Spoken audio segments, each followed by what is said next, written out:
যাত্রাবাড়ী এলাকার কিছুক্ষণ আগের অবস্থা জানাচ্ছেন সহকর্মী শফিকুজ্জামান রুবেল।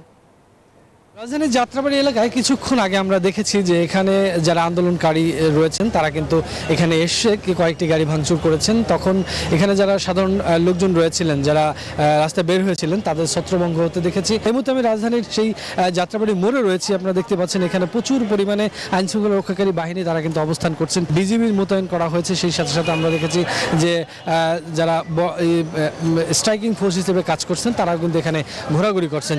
যাত্রাবাড়ির এই মোড়ে যদি বলি যে কিছুক্ষণ আগে, ঘন্টা দুয়েক আগেও কিন্তু এখানে একটা অন্যরকম পরিস্থিতি বিরাজ করছিল, যেখানে প্রচুর গাড়ি ঘোড়া ছিল। সেই গাড়ি ঘোড়াকে এই যে শাটডাউন কর্মসূচি, সেই শাটডাউন কর্মসূচির যাতে তারা বাস্তবায়িত করতে পারে সেটার জন্য কিন্তু এখানে আমরা দেখেছি যে কিছু লোকজন, কিছু ছেলে পেলে কিন্তু এখানে এসছে এবং এসে তারা কয়েকটি গাড়ির উপর চড়া হয়েছে। যারা সাধারণ মানুষ রাস্তায় বের হয়েছে তাদের দেখেছি আমরা।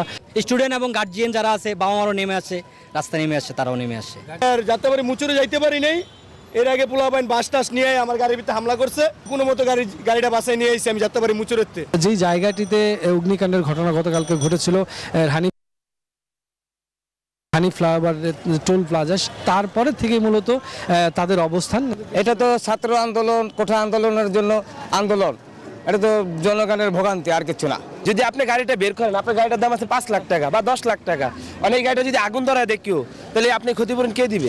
যে যুবলীগের যারা নেতাকর্মী রয়েছে তারা কিন্তু কিছুক্ষণ পর পর এখানে স্লোগান দিয়ে এই যাত্রাবাড়ি এলাকার চত্বর ঘুরছেন এবং তারা অবস্থান নিয়েছেন।